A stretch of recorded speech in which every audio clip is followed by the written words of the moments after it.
Hi, we are talking about how to operate a simple live stream in OBS in conjunction with ProPresenter. This is meant to be a quick run-through for my own church's team, but I decided to make the video public in case there's any ideas in here that other people could benefit from.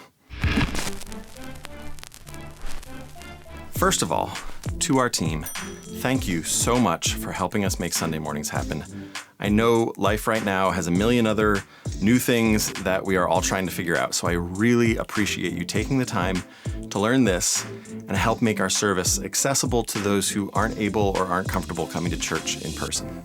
Okay, so we have been working out the live streaming bugs over the last few months, but I think we've finally settled into a system that's working. If you have been running slides at our church, I'm going to assume you already know the basics of using ProPresenter. I'm going to focus on how you can run the ProPresenter slides and the live stream at the same time. It might seem like a lot, but we've actually made it pretty simple, and once you get the hang of it, it's easy. When you come in, the computer should look something like this. I'm not at the church right now, so this isn't an exact screenshot, but basically you've got ProPresenter over here on the left, and also there's this multi-view window over here on the right. That is part of OBS. OBS stands for Open Broadcaster Software, and it's the application that is at the heart of our live stream. The full OBS interface looks more like this, but during the service, all you need to see and use is this window. It's called the multi-view window because it lets you see a lot of different things.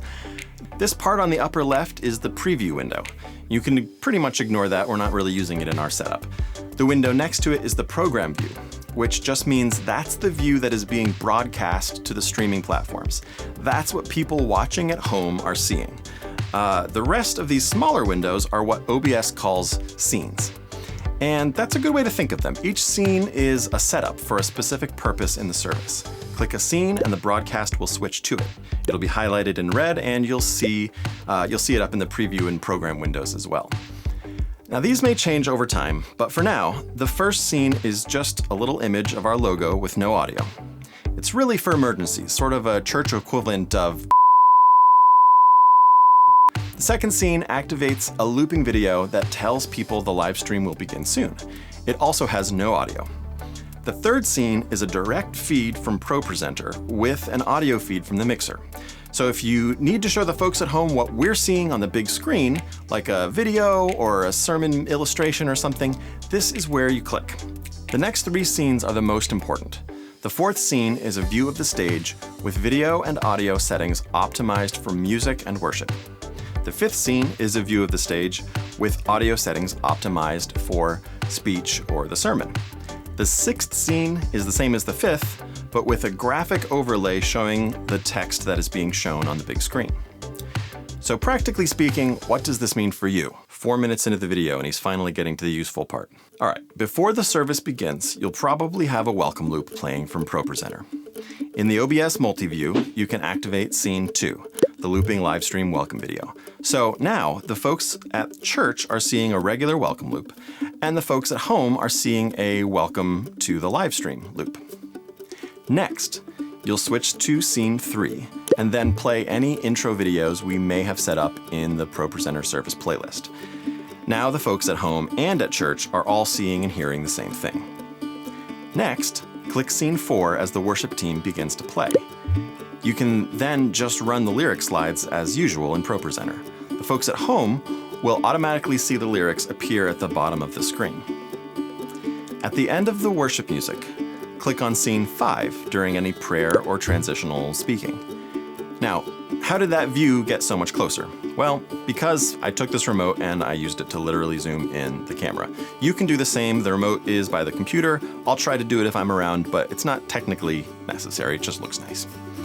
Okay, anyway, once the sermon begins, click on scene 6 so that the folks at home can see the sermon notes and scripture text.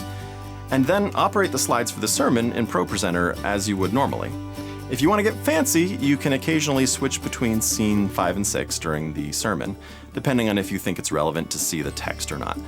But the simplest and safest option is just to click on scene 6 and leave it there for the whole sermon. At the end of the prayer after the sermon, click on scene 4 again for the worship music. Click on scene 5 for the benediction and closing prayer. And finally, click on scene 1 to end the broadcast. Don't worry about closing out the actual streaming services. Someone else will take care of that, or we'll train you separately for it. So that is it. There are some quirks for sure, but I won't make this video any longer getting into all of that. Maybe I'll make another video for anyone who wants to know a little more about what's under the hood, so to speak. But for now, I hope this tutorial gives you a basic understanding of how to run things. All you really need to worry about as a tech team member is running the slides for projection as usual and making sure the right scene is selected for the live stream. I will also make a quick reference card and leave it by the computer. Thank you, and hopefully I will see you on a Sunday morning soon.